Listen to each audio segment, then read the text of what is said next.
Hey everyone, welcome to my channel Fiction Addiction. चलिए तो अपने ब्यूटीफुल नावल को शुरू करते हैं जिसका नाम है रोजेस ऑफ स्नो। आज का पार्ट शुरू करने से पहले first of all I am really sorry. कल तो मैंने सच में मेस्ड अप कर दिया। मैंने भी बाद में सुना ये कि मैंने स्कूबा डाइविंग को एक्चुअली पैराग्लाइडिंग बोल दिया। एंड लिटरली मेरे माइंड में सिर्फ स्कूबा डाइविंग चल रही थी, लेकिन मुझे खुद नहीं पता कि मेरे मुंह से कब पैराग्लाइडिंग बाहर निकल आया। लेकिन thank you so very much जितने भी व्यूअर्स ने मुझे इस बारे में बताया। And I am literally I feel ashamed, क्योंकि ये वर्ड सच में सब कुछ चेंज कर देता है। आपके माइंड में क्या इमेज चल रही होती है और आप बोल क्या रहे होते हो। खैर, सो messed up and I feel मैं बता नहीं सकती मुझे कैसा फील हो रहा था, बट कोई बात नहीं। Thank you so very much मुझे जिसने बताया। And I am sorry once again ये ब्लंडर क्रिएट करने के लिए, बट कोई बात नहीं, होता रहता है। मुझे जैसे लोगों से तो हो जाता है। आप यकीन नहीं मानेंगे, लेकिन लिटरली मैं बहुत ब्लंडर या फंबल होती हूँ वर्ड्स को बोलने में। कभी कभी मेरे माइंड में कोई वर्ड चल रहा होता है और मैं बोल कोई और वर्ड देती हूँ, जिसकी फ्रस्टेड फ्लेक में भी हुआ था। उसमें भी मैंने खुद गर्ल्स बोल दिया था जबकि खुददार की जगह। सो तो बस ये हो जाता है। खैर, तो बस अपने इस ऑथर की छोटी सी मिस्टेक को ज़्यादा माइंड मत कीजिएगा, और आगे जो फ्यूचर वाले सुन रहे हो बस समझ जाइएगा। खैर, मैं जानती हूँ जो भी सुनेगा फ्यूचर में वो भी बस मुझे यही इंडिकेट करेगा कि वो स्कूबा डाइविंग थी, ना कि पैराग्लाइडिंग। चलिए तो इस पार्ट को शुरू करते हैं। Let's start. लास्ट पार्ट हमने छोड़ा था जब सान और इबो जान के सरप्राइज के लिए जा रहे थे, जिसे जान ने प्लान किया था। इबो को नहीं पता था कि जान उसे कहाँ ले जा रहा है, वो बस उसे ब्लाइंडली फॉलो कर रहा था। लेकिन उसके मन में भी बहुत सारे थॉट्स चल रहे थे, ऐसे थॉट्स जिसको वो आवाज़ देना चाहता था, पर कब।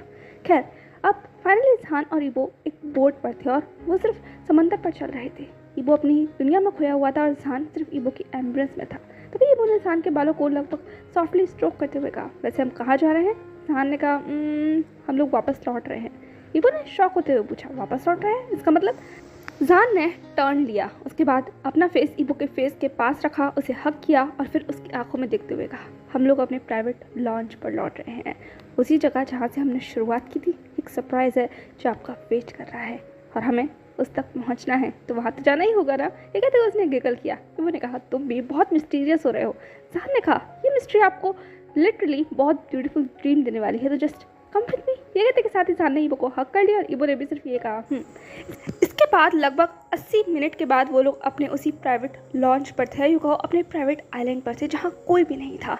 जान अभी भी आगे चल रहा था और इबो जान का हाथ पकड़कर लगभग घड़ी में 6:30 का समय हो रहा था। और जान और इबो अपनी पूरे दिन की एक्टिविटी से ऑलरेडी बहुत ज़्यादा टायर्ड थे। जान ने कहा, गा सब कुछ शुरू करने से पहले क्या हम लोग कुछ खा लें? मुझे लिटरली बहुत भूख लगी है। इबो ने कहा, भूख तो मुझे भी लगी है, चलो पहले कुछ खा लेते हैं, उसके बाद देखते हैं तुम्हारा क्या सरप्राइज़ है। जान ने कहा। इसके बाद वो लोग फाइनली अपना मील करने के लिए जाते हैं, जो ऑलरेडी प्रिपेयर्ड था कुक के थ्रू, लेकिन उनके रूम में बहुत सेफली रखा हुआ था, प्राइवेटली, बिना किसी के डिस्टर्बेंस के। जान ने कहा, ये सब कुछ मैंने पहले ही अरेंज कर लिया था, थैंक गॉड ये फूड यहाँ पहुँच गया। ये कहते के साथ ही वो टेबल पर बैठ गया था और उसके साथ साथ इबो भी। हंसते खेलते हुए वो लोग अपना मील लेते हैं, एक दूसरे के साथ बातें करते हैं, पूरी जर्नी को, पूरे डे को एक दूसरे के साथ डिस्कस करते हैं। इस बीच में कुछ और समय गुजर जाता है। अब लगभग घड़ी में 7 बज रहे थे। जान ने इबो की तरफ देखते हुए कहा, खाना सच में अच्छा था ना? गा। इबो ने कहा, बहुत टेस्टी था। ये कहते के साथ ही इबो ने सारे बर्तन को उठाकर फाइनली सिंक में रख दिया था और जान ने अपने आप को बेड पर लगभग ऐसे ही छोड़ दिया, वो लेट गया। इबो ने कहा, अरे तुम तो लेट गए। जान ने कहा, आप भी आकर मेरे बगल में लेटिए। इबो ने कहा, बगल में मतलब? हम तो जा रहे थे ना कहीं तुम्हारे सरप्राइज के लिए। जान ने कहा, इतनी भी क्या जल्दी है, मेरे पास आइए ना। ये कहते हुए उसने स्पेस बना लिया था इबो के लिए। इबो भी फाइनली जान के पास आ गया था। दोनों एक दूसरे के अगल बगल लेट चुके थे। इबो जान की तरफ देख रहा था करवट लेते हुए और जान इबो की तरफ। इबो ने जान के बालों को उसके कान के पीछे टक करते हुए कहा, अब बताओ भी क्या चीज़ है, मुझे सच में क्यूरियोसिटी हो रही है, तुम बहुत मिस्टीरियस लग रहे हो। जान ने कहा, गा रेस्ट कीजिए। इबो ने कहा, क्या? जान ने कहा, रेस्ट कीजिए। ये कहते हुए उसने इबो की आंखों को बंद कर दिया था। इबो सच में डम्फाउंडेड था, वो शॉक था, लिटरली समझ नहीं आ रहा था जान क्या प्ले कर रहा है। इसलिए वो बस जान को समझने की कोशिश कर रहा था, पूछने की कोशिश कर रहा था, लेकिन जितनी भी बार वो जान से पूछ रहा था, जान हर बार यही कह रहा था, रेस्ट कीजिए, सो जाइए। इबो ने फ्रस्ट्रेट होते हुए कहा, ये चल क्या रहा है, क्या तुम मुझे कुछ बताओगे? अगर सोना ही था तो हम लोग कुछ और देर बाहर घूम सकते थे, इतनी जल्दी यहाँ रूम में लौटने की क्या जरूरत थी? क्या चल रहा है, प्लीज मुझे बताओ वरना। ये कहते इबो जान की तरफ घूरने लगा। जान ने कहा, ओ तो आपको कुछ ज्यादा ही क्यूरियोसिटी नहीं हो रही? इबो ने कहा, जान ने कहा, ओके ओके ठीक है मैं समझ गया, हाँ सरप्राइज है, बहुत बड़ा सरप्राइज है, या ये कहो स्पेशल सरप्राइज है, लेकिन अभी नहीं। इबो ने कहा, फिर कब? जान ने कहा, कुछ देर रुक जाइए, कुछ देर आराम कीजिए, उसके बाद। मैं चाहता हूँ आप फुली एनर्जाइज्ड हों जब आपके सामने वो सरप्राइज़ आए, ताकि आप भी उसको फील कर सकें और लिटरली इंजॉय कर सकें। इबो बस अपने उस क्यूरियस आइज और शॉकिंग गेज के साथ सान की तरफ देखने लगा। उसके फेस पर एक इरिटेटिंग लुक था, जैसे कि वो सान की इन सब बातों से बहुत अनॉय हो चुका हो। फिर क्या था, उसने लास्ट टाइम जान को क्लियर किया और जान से करवट लेकर वो लेट गया था। उसकी तरफ पीट कर जान ने कहा गा। इबो ने कोई जवाब नहीं दिया। जान ने कहा गा। इबो ने कहा मुझसे बात मत करो। जान ने कहा लिटरली आप सच में गुस्सा हो गए इस बात के लिए। इबो ने कहा मैंने कहा ना मुझसे बात मत करो, तुमने कहा ना रेस्ट करो तो मैं रेस्ट कर रहा हूँ, डोंट डिस्टर्ब मी। ये कहते हुए इबो ने और ज्यादा मुंह बना लिया था, अपने आप को और ज्यादा कर्ल कर लिया था और उसकी इसी हरकतों को देखकर जान सच में किसी बच्चों की तरह हंसने लगा। उसने कहा सच में आप किसी बच्चे की तरह बिहेव कर रहे हैं। मैंने कहा ना सरप्राइज है, लेकिन अभी नहीं, थोड़ा टाइम चाहिए उसके लिए। बट आप गुस्सा क्यों हो गए हैं? ये कहते हुए वो इबो को टिकल करने लगा, उसको पिंच करने लगा, कभी इधर तो कभी उधर। लेकिन इबो ने अपने आप को टच से मस नहीं किया। फाइनली जान ने भी गिव अप कर दिया था, क्योंकि वो सच में थका हुआ था और हाँ अभी वो डिस्कस नहीं करना चाहता। इसीलिए उसने इबो को बैक हक किया और अपने हेड को लगभग इबो की नेक में बरी करते हुए कहा ओके, अगर आपको गुस्सा होना है तो हो जाइए, कुछ देर के लिए सही हो जाइए, क्योंकि मैं जानता हूँ जब वो सरप्राइज आप देखेंगे ना तो आपको भी बहुत पसंद आएगा। ये तो जान की आवाज़ बहुत धीमी हो गई थी, जैसे कि वो ऑलरेडी थक कर बस सोने ही वाला हो। इबो ने भी सिर्फ जान को अपने आप को होल्ड करने दिया। इसके बाद वो बिल्कुल भी नहीं हिला और देखते ही देखते दोनों कब सो गए इस बारे में दोनों को ही पता नहीं चला। कुछ घंटे ऐसे ही गुजर जाते हैं और लगभग घड़ी में अब 9:30 का समय हो रहा था। जैसे ही 9:30 बजे जान के हाथ में बंधी हुई घड़ी अपने आप ही वाइब्रेट करने लगी। उस वाइब्रेशन से जान की आंखें एकदम से खुल गई थी और जैसे ही उसकी आंखें खुली उसे महसूस हुआ कि किसी शख्स ने उसे बहुत टाइटली होल्ड कर रखा है, या फिर होल्ड नहीं, इनफैक्ट ग्रैब कर रखा। और वो कोई और नहीं बल्कि इबो था, जिसने जान को लिटरली बहुत टाइटली हक करा हुआ था, जिसे देखकर जान के फेस पर ऑटोमेटिकली स्माइल आ जाती है। उसने इबो के बालों को रफल करते हुए कहा अभी तो आप मुझको बहुत गुस्सा दिखा रहे थे, इतना गुस्सा कि आप मेरी तरफ देख भी नहीं रहे थे, और अब खुद ब खुद मुझे इतनी जोर से हक कर लिया। आप भी ना मुझसे दूर रह नहीं सकते, पर मुझे गुस्सा दिखाए बगैर भी नहीं रह सकते। मुझसे दूर भागते हैं लेकिन वापस घूम कर मेरे पास आ जाते हैं। अक्सर मुझे टॉन्ट देते रहते हैं कि मैं चाइल्डिश हूँ, पर यकीन मानो आप मुझसे ज़्यादा चाइल्डिश हैं, माय बेबी बू। ये कहते हुए जान ने बहुत सॉफ्टली इबो की नोज पर किस किया था और ऐसा सेंसेशन महसूस होते के साथ ही इबो भी हल्का सा अपनी नींद में जैसे इधर उधर हुआ, लेकिन वापस फिर वो सो गया। जैसे ही जान ने इबो के बालों को हल्के हल्के स्ट्रोक किया, जैसे ही इबो फाइनली गहरी नींद में चला गया था, अब जान का मिशन था इबो की बाहों से खुद को अलग करना, वो भी इबो को बिना जगाए हुए। और ये चीज़ करने में जान को लिटरली बहुत प्रॉब्लम आई थी।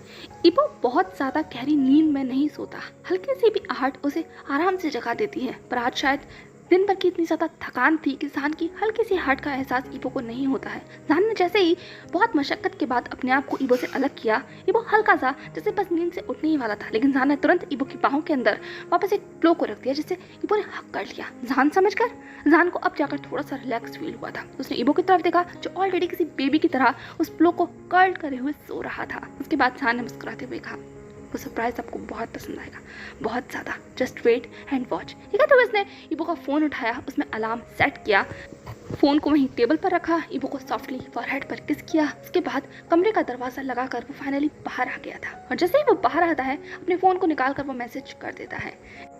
अब लगभग 10 बजे, ठीक 10 बजे इबो के बगल में रखा हुआ फ़ोन बहुत तेज़ रफ्तार से बजने लगता है। वो अलार्म था और जैसे ही उस अलार्म की आवाज़ इबो के कानों में जाती है, वो एकदम से हड़बड़ाकर अपने बेड से उठ जाता है। और सबसे पहली चीज़ पर जिसका उसका ध्यान गया था वो अलार्म बंद करने पर नहीं बल्कि जान पर था, जो उस पूरे कमरे में कहीं भी नहीं था और उसके हाथों में सिर्फ एक पिलो था। इबो ने लगभग चौंकते हुए इधर उधर हर तरफ देखा और एकदम से वो बिस्तर से खड़ा हो गया, क्योंकि अजीब सी एंजाइटी उसके मन में हो गई थी। उसके बाद उसने अपना फ़ोन का अलार्म बंद किया और वापस बाथरूम में जाकर चेक किया, पर जान वहाँ भी नहीं था। इबो बार बार जान को पुकार रहा था, पर सामने से कोई आवाज़ बाहर नहीं आ रही थी। इबो ने कहा अब ये क्या बचकानी हरकत है जान, मजाक करने की कोई ज़रूरत नहीं है, बाहर आओ। लेकिन तो वो और ज़्यादा बुलाने लगा, लेकिन वहाँ कोई भी नहीं था, लिटरली वहाँ कोई नहीं था। और इबो लगभग शॉक हो गया था और शॉक के साथ साथ थोड़ा डर भी गया था। इसीलिए उसने तुरंत अपने कांपते हुए हाथों से अपना फ़ोन बाहर निकाला और जान के नंबर को डायल करने लगा, पर फ़ोन स्विच ऑफ आ रहा था। अब ये चीज़ तो लिटरली इबो की धड़कनों को इतना ज़्यादा तेज़ बढ़ा गई थी कि उसके पूरा फेस स्वेट करने लगा। वो बस इधर उधर देखने लगा और भागते हुए डोर के बाहर आ गया। बाहर भी सिर्फ सन्नाटा छाया हुआ था। उस पूरे जगह पर या उस पूरे लॉज में जान के अलावा कोई और नहीं रहता था। वो और जान सिर्फ अकेले ही तो थे वहाँ पर, इसके अलावा कोई भी नहीं था। और अब वहाँ पर कोई भी नहीं था सिवाय इबो के। इस चीज़ ने इबो की न सिर्फ धड़कनों को बढ़ाया था, इनफैक्ट उसकी आंखों के अंदर भी एक अजीब से इंटेंस पेन को जन्म दे दिया था। जब भी वो जान को अपने अगल बगल नहीं देखता है ना, उससे सच में एंजाइटी और एक तरीके का घुटन होनी महसूस हो जाती है, जैसे कि अभी हो रही थी। इसलिए वो बस भाग कर उस लॉज से बाहर आया। इस बीच में वो जहान को लिटरली बहुत तेज आवाज़ें लगा रहा था। हर बार आवाज़ सिर्फ खाली ही जा रही थी और सिर्फ गूंज रही थी। इबो जैसे ही बाहर आया वो एकदम से हड़बड़ाते हुए किसी शख्स से टकरा गया और जैसे ही वो उससे टकराया वो लिटरली गिरते गिरते बचा। और सामने वाला शख्स भी, क्योंकि इबो की रफ्तार बहुत ज़्यादा तेज थी और सामने वाला शख्स बस अचानक से उसके सामने आ गया था। इबो ने सोचा शायद वो जहान से टकराया होगा, इसीलिए उसने हड़बड़ी में अपनी आंखों को उठाकर सामने की तरफ देखा, लेकिन जिस शख्स से वो टकराया था वो जहान नहीं था। इनफैक्ट वो तो मैथ्यू था, इस लैंड का ओनर। पर वो यहाँ क्या कर रहा है? इबो ने शॉक होते हुए पूछा, तुम यहाँ क्या कर रहे हो? And I am sorry, literally तुम्हें लगी तो नहीं? ये कहते हुए वो कंसर्न वॉइस में पूछने लगा। उसकी आवाज़ में डेस्परेशन साफ सुनाई दे रहा था। वो शॉक था, उससे भी ज़्यादा सरप्राइज था, फ्रोजन था सामने अनजान शख्स को देखकर, वो भी उस टाइम पर जब उसे जहान की ज़रूरत थी। वो जहान को ढूंढ रहा था, पर जहान के बजाय ये शख्स उसके सामने था। उस शख्स ने भी संभलते हुए कहा, I am sorry sir, I am literally sorry, मैं आपको बम्प नहीं करना चाहता था, बस गलती से हो गया, मुझे माफ़ कर दीजिए। ये कहते हुए वो वो करने लगा। इबो ने कहा, ये सब बातें छोड़ो, पर तुम यहाँ क्या कर रहे हो? क्या तुमने जहान को देखा है? उस शख्स ने अपने आप को ठीक करते हुए कहा, I am sorry sir, once again, and मैं आपको कहीं ले जाने आया हूँ। इबो ने कहा, कहाँ? पर मुझे पहले इस बात का जवाब दो, जहान कहाँ है? ये कहते हुए वो फोर्स करने लगा। उस शख्स ने कहा, सर आप प्लीज़ मेरे साथ चलिए। अब इबो लिटरली बहुत फ्रस्ट्रेट हो गया था। इनफैक्ट वो बहुत ज़्यादा एंग्री भी था और उसकी एंगर, उसका फ्रस्ट्रेशन उसकी आवाज़ में और उसकी आइज़ में साफ नज़र आ रहा था। उसकी मुट्ठियाँ कसी हुई थी। उसने अपनी डार्क वॉइस में पूछा, मैं आखिरी बार पूछ रहा हूँ, क्या मजाक है ये सब कुछ? क्या मुझे जवाब दोगे? क्या तुमने जहान को देखा है या नहीं? और अगर तुम जिस चीज़ का जवाब नहीं दिया तो मैं, पर इससे पहले कि वो कुछ भी कहता, उस शख्स ने अपने पास से एक गोल्डन इनविटेशन कार्ड निकाल कर उसके सामने रख दिया था। वो बस शॉक में उस कार्ड को और फिर शख्स को देखने लगा।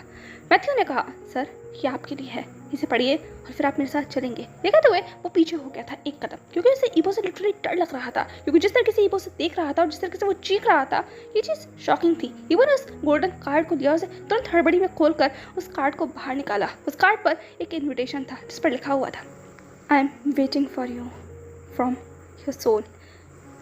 इबो ने उस इन्विटेशन को पढ़ा और वो समझ गया ये जहान की तरफ से ही है। उसने एक लंबी सांस ली, इन्विटेशन को बंद किया, अपने हाथों में टाइटली होल्ड किया और मैथ्यू की तरफ देखकर कहा, मुझे वहाँ ले चलो। ये कहते हुए वो आगे बढ़ने लगा और मैथ्यू उसके साथ साथ। जो एक्साइटमेंट थी, जो सरप्राइज के लिए क्यूरियोसिटी थी, वो सब कुछ किल हो चुकी थी। अब इबो के अंदर सिर्फ डेस्परेशन थी, एंजाइटी थी, फ्रस्ट्रेशन थी, एंगर था, उससे भी ज़्यादा लिटरली घटन थी, सफोकेशन था जो हर एक कदम के साथ बढ़ता चला जा रहा था। एक डर था जहान के पास उससे दूर जाने का। ये चीज़ बार बार उसके दिमाग में गूंज रही थी। इस तरीके से जहान को उसे छोड़कर जाने की क्या ज़रूरत थी? वो उसके साथ भी तो जा सकता था ना। नहीं, लेकिन जहान को तो मस्ती करनी थी और ये मस्ती सच में इबो को गुस्सा दिला गई थी। उसने सोच लिया था जैसे ही वो जहान के पास जाएगा उसे सच में बहुत ज़ोर से डांटने वाला है, ये सारे चाइल्डिश प्ले के लिए। और बिना किसी एक शब्द के फाइनली 10 मिनट की दूरी तय हो जाती है और वो लोग एक जगह पर आकर रुक जाते हैं। इबो ने कहा, क्या हुआ, हम यहाँ रुक क्यों गए? हर तरफ सिर्फ शांति ही थी। अभी भी कोई ऐसी डेस्टिनेशन दिखाई नहीं दे रही थी जहाँ इबो जाना चाहे, जहाँ उसे जान मिल सके। मैथ्यू ने कहा, सर इसके आगे आप खुद जा सकते हैं, आप यहाँ से सिर्फ 5 मिनट की दूरी पर चलिएगा और आपके लिए आपकी डेस्टिनेशन वेट कर रही है। ठीक है, तो मैथ्यू ने एक बड़ी सी मुस्कुराहट दी, लेकिन इबो के फेस पर ऐसा कोई एक्सप्रेशन नहीं आए थे। इनफैक्ट उसने ब्लिंक तक नहीं किया था। वो बस इरिटेटिंग और कोल्ड लुक के साथ मैथ्यू को घूर रहा था और इबो के पास से ऐसा रिएक्शन पाकर मैथ्यू ने भी एक टाइट स्माइल की और बस एक ऑकवर्ड सा फेस लेकर वो वहाँ से जा चुका था, इबो को वहीं छोड़कर अकेला लिटरली उस सैंड पर, उस अंधेरे में, उस बीच पर। इबो ने सामने की तरफ देखा और उस दिशा में देखा जिस दिशा में मैथ्यू गया है। फिर उसने एक लंबी सांस ली और वापस उस दिशा में आगे बढ़ने लगा जिस दिशा के बारे में मैथ्यू ने बताया था। और लगभग 5 मिनट चलने के साथ ही अंधेरा और ज़्यादा बढ़ गया था। लगभग रात के 10 बज रहे थे। उस सुनसान आइलैंड पर बिना किसी आवाज़ के एक रोशनी का कतरा तक नहीं था, सिर्फ समंदर था जिसके ऊपर मून चमक रहा था। मून लाइट थी, लेकिन फिर भी वो अंधेरा इतना ज़्यादा गहरा लग रहा था इबो को, क्योंकि उसके साथ जान नहीं था। डर हर कदम के साथ बढ़ रहा था और वो बस जान को पाना चाहता था, उसको गले लगाना चाहता था, क्योंकि ये चीज़ उसके अंदर डर बढ़ा रही है। वैसे तो इबो किसी चीज़ से नहीं डरता, पर वो अब डर रहा है, हर एक कदम से डर रहा है और बस भाग कर दौड़ कर उस दिशा में जाना चाहता है जहाँ जान उसे मिल जाएगा, एटलीस्ट उसे मिल जाएगा। फाइनली लगभग 5 मिनट नहीं, लगभग 10 मिनट चलने के बाद इबो एक जगह पर पहुंच गया था। यह एक ऐसी जगह पर जहां से उसे हल्की हल्की रोशनी अब दिखाई देना शुरू हो चुकी थी। वो रोशनी हर बीतते कदम और हर बीतते वक्त के साथ बढ़ रही थी वैसे ही जैसे इबो की धड़कनें बढ़ रही थी। वो रोशनी उस कांच जैसे समंदर की चादर पर लालटेन की तरह बिखरी हुई थी। छोटे छोटे चिराग जैसे उस पूरे समंदर पर एक निश्चित दूरी के अंतराल में बिछे हुए थे, जैसे कि कोई जाल बना रहे हों। वो कांच जैसा समंदर, ऊपर से उसका इतना खूबसूरत रंग, उस रंग के भीतर शायद छोटी छोटी मछलियाँ भी होंगी जिनकी परछाई उन लालटेन से निकलती हुई रोशनी के भीतर दिखाई दे रही होगी। इस बात पर अगर गौर से किया जाए तो ये वो ढूंढ सकता था, पर वो अभी किसी और को ढूंढना चाहता था। इस खूबसूरत नज़ारे के उलट एक और खूबसूरत शख्स जिसकी तलाश ईबो की आंखों को थी। ईबो ने और एक कदम आगे बढ़ाया, और कदम आगे बढ़ाया तो सामने और भी खूबसूरत नज़ारा साफ होता चला जा रहा था। उस ठंडी सफ़ेद बर्फ जैसी रेत के ऊपर एक छोटा सा घोंसला जैसे बनाया हो। उस घोंसले के अंदर बहुत सारे वाइट प्लोज थे, वाइट बेडशीट थी, एक प्रॉपर बेड सेट लगा हुआ था और उस बेड सेट के अराउंड बहुत ब्यूटीफुल लाइट से डेकोरेशन की गई थी। वो सब तो एक तरफ, पर उस बेड सेट के बिल्कुल जस्ट सामने एक बहुत बड़ी फिल्म थी। वो फिल्म लिटरली उस समंदर के ऊपर फ्लोट कर रही थी, एक बड़ी स्क्वायर फ्लोट बोट के ऊपर, जैसे कि कोई फ्लोटिंग सिनेमा हो। और वो पूरा सेटअप किसी रोमांटिक मूवी डेट के लिए किया गया हो, जो कि बहुत प्राइवेट है। इस प्राइवेट आइलैंड पर भी प्राइवेटली सेटअप की गई है। और ईबो ने लिटरली ऐसी कुछ कभी भी अपनी कल्पनाओं में नहीं देखा, ऐसा कुछ भी उसने नहीं देखा। ऐसा लग रहा था जैसे कि सच में किसी कहानी से निकल कर ये दृश्य सामने आ गया हो। ईबो बस यकीन करने की कोशिश कर रहा था कि ऐसा कुछ क्या है। समंदर के अंदर एक दिन निकल रहा है और एक दूर तरफ जो जगह है जहाँ पर बस अपनी एक दुनिया, एक छोटा सा घोंसला है जो शायद उसको बुला रहा है। पर ये सब कुछ करने वाला शख्स अभी भी कहाँ है वो, क्योंकि वो ईबो की नज़रों से अभी भी नदारत है। उसके कदम बस आगे बढ़ रहे थे। आंखों में एक ऐसी क्यूरियोसिटी थी जिसने हल्की हल्की नमी की परत ले ली थी। वो ये सब कुछ बस सिर्फ अपनी खुली आंखों से देख रहा था। नहीं उसने ऐसा कभी कुछ देखा है, नहीं ऐसा कुछ जिया है। बस सब कुछ ब्रेथ टेकिंग है, फिर भी अधूरा है क्योंकि इसमें जान नहीं है। फाइनली वो उस सेटअप के पास पहुंच गया था, या यूँ कहो उस घरौंदे के पास जिसके अंदर शायद उसे बैठना था, क्योंकि वहाँ लिखा हुआ था प्लीज़ कम हेयर। ईबो ने उस बेड सेट को देखकर एक स्माइल की, फिर अपने आप में ही अपनी बातों को झटकते हुए कहा, यू सिली, लिटरली तुम किसी दिन मुझे हार्ट अटैक दे दोगे, हार्ट अटैक। और अगर मैं मर गया ना तो याद रखना, मरने के बाद भी मैं तुम्हारा पीछा नहीं छोड़ूंगा। यू सच में एक बार मेरे हाथ में आ जाओ। ये कहते हुए उसने पूरे बीच के अराउंड एक बार फिर से अपनी निगाहों को घुमाया, लेकिन इंसान उसे अभी भी नजर नहीं आ रहा था। थक हार कर वो फाइनली उस बेड सेट पर बैठ गया था। वो गुदगुदा था, आरामदायक था, लेकिन अंधेरेपन में डूबा हुआ था, जो ईबो को हल्का हल्का सा अजीब महसूस करा रहा था। वहाँ बैठ तो गया था, लेकिन अभी भी उसे खालीपन लग रहा था। उसने अपने बगल में रखे हुए एक प्लो को बीच कर अपनी बाहों में जकड़ लिया, जैसे कि वो बस अपने गुस्से को और अपने आप को शांत करने की कोशिश कर रहा था। हवा बहुत धीमी धीमी बहुत प्यारी बह रही थी। ईबो ने सामने की तरफ देखा, उस फ्लोटिंग स्क्वायर बोर्ड की तरफ, जिसके ऊपर कोई फिल्म लगाने के लिए एक प्रोजेक्टर और कुछ सेटअप किया गया है। ईबो की निगाहें सिर्फ उस फिल्म पर अटक गई थी, जैसे कि वो इंतजार कर रहा हो कुछ शुरू होने का या फिर जान के वहाँ पर आने का। वो इंतजार कुछ देर तक चलता है, और क्योंकि कुछ ही सेकंड के बाद हिबुकी ने कुछ ऐसी आवाज़ सुनी जिसने लिटरली उसके दिल की धड़कनों को रोक दिया। नहीं सिर्फ उसके दिल की धड़कनों को, बल्कि उसके दिमाग को भी, और उसका गला लगभग सूख गया और आंखें बड़ी हो गई। वो बस हर तरफ देखने लगा कहाँ से आवाज़ आ रही है, पर वो आवाज़ शायद उस पूरे समंदर में गूंज रही थी। उस पूरे बीच पर वो आवाज़ थी एक नटखट छोटे से बच्चे के खिलखिलाने की। ये आवाज़ वो कभी नहीं भूल सकता। वो अपने हर एक सेकंड में इस आवाज़ को पहचान सकता है।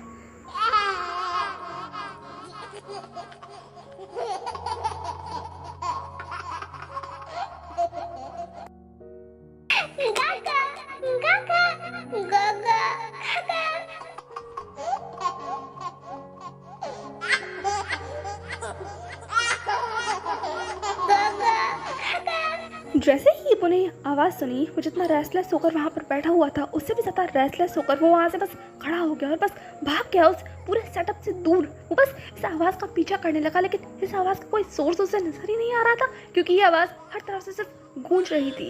ईबो ने चीख कर कहा, जान जान बाहर आओ बाहर आओ। ये आवाज़ जान की थी, उसकी बेबी वॉइस। ईबो उसे कभी नहीं भूल सकता। ये पहली बार था जब जान ने उसे काका कहकर बुलाया था, और वो लिटरली इतनी जोर जोर से हंस रहा था जब वो ईबो को काका कहकर बुला रहा था, और ईबो की दुनिया बस थम गई थी, क्योंकि ये जान के शायद पहले शब्द थे। उसने कभी भी माँ पापा नहीं कहा। उसने सबसे पहला शब्द जो बोला था ना, वो गागा बोला था। वो भी जब ईबो के साथ वो खेल रहा था, और ईबो बहुत अनोय हो गया था जान से। पर जैसे ही जान ने उसे गागा कहकर बुलाया था, वो बस जान की तरफ देखने लग गया था। और लिटरली ईबो ही नहीं, वहाँ बैठे हुए जितने भी लोग थे वो बस सिर्फ जान को देख रहे थे, चाहे वो शाओ पेरेंट्स हो या फिर नान पेरेंट्स, वो सिर्फ बेबी जान को देख रहे थे और उसके पीछे बस भाग रहे थे। सब चाहते थे कि वो उनका नाम पुकारे, फिर वो चाहे अंकल कह रहे हो या माँ या पा, सब सिर्फ यही कह रहे थे। पर जान सिर्फ एक ही रट लगाकर बैठ गया था और वो था गागा। वो लिटरली सिर्फ गागा गागा कहकर बुला रहा था और वो सिर्फ जान को देख रहा था। उसके बाद उसने सिर्फ जान को अपनी बाहों में खींच किया और जान सिर्फ और ज़ोर ज़ोर से हंसने लगा, और ज़्यादा ज़ोर ज़ोर से। और जान के हर बेबी मोमेंट को जिस तरीके से रिकॉर्ड किया गया था, इस चीज़ को भी रिकॉर्ड किया था। ये चीज़ मिस्टर शाओ ने रिकॉर्ड की थी और उसे ईबो के बर्थडे पर उसे गिफ्ट किया था, उसकी पूरी एक मेमोरी बनाकर। लेकिन आज इतने सालों के बाद इसे फिर से सुनना ईबो के लिए सच में ब्रेथ टेकिंग था। इसीलिए वो बस शॉकली वहाँ पर खड़ा होकर उस दिशा में देखने लगा जहाँ से वो आवाज़ आ रही थी। पर वो आवाज़ तो पूरे समंदर से आ रही थी, वो कहाँ ढूंढ सकता था। इसीलिए वो बस थक कर वहीं रुक गया और बस अपने मन में कहने लगा, जान बाहर आओ प्लीज़। लेकिन जान कहीं से बाहर आ ही नहीं रहा था। अगले ही पल उस फ्लोटिंग बोट के ऊपर वो सिनेमा शुरू हो जाता है और ईबो की निगाहें अब उस सिनेमा पर आकर टिक गई थी।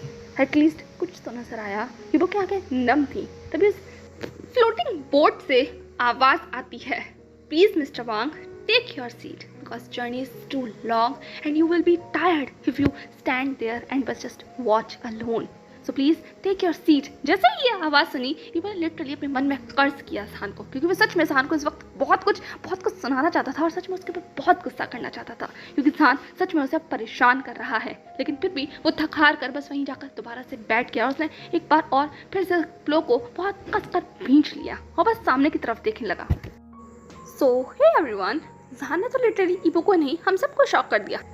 आपको नहीं लगता जान ने सच में सबको डरा दिया, ईबो को भी? और ऐसा क्या है जिसके लिए जान ने इतना सारा तामझाम किया है और वो लिटरली वहाँ पर क्या कहने वाला है, हर तरीके से गायब होकर? क्या कोई गैस कर सकता है? क्या वो सच में ईबो के लिए कोई शॉक देने वाला है या उसे हार्ट अटैक जैसा कि वो प्रिडिक्ट कर रहा है जान के इन सब चीज़ों से जो कि सच में उसे डरा रही हैं? क्या कोई गैस कर सकता है क्या कि जान कौन सा बम फोड़ने वाला है ईबो पर? देखते हैं आगे पार्ट में क्या होने वाला है। एंड आई एम सॉरी ये पार्ट इस तरीके से बीच में रोकने के लिए। मुझे पता है बहुत सारे लोग मुझे कर्ज करेंगे कि इस मोमेंट पर स्टोरी को बीच में क्यों रोक दिया, बट प्लीज़ पेशेंस गाइस, क्योंकि नेक्स्ट में सच में आप लोगों को सरप्राइज मिलेगा। ऐसा सरप्राइज जो ना सिर्फ ईबो के लिए शॉकिंग होगा बल्कि हम सब के लिए भी। तो चलिए अपने वाइल्ड गैस लगाना शुरू कीजिए और बताइए क्या होगा जान का सरप्राइज। एक और दिन वेट करते हैं और देखते हैं नेक्स्ट पार्ट में क्या होता है। तब तक प्लीज़ अगर वीडियो को पसंद आया हो और जो भी जान का ये सेटअप आप लोगों को लगा हो जैसा भी, मेरे साथ कमेंट सेक्शन में शेयर कीजिएगा और अपनी प्रेडिक्शन भी शेयर कर सकते हैं। बाकी मिलते हैं नेक्स्ट पार्ट में, तक के लिए बाय।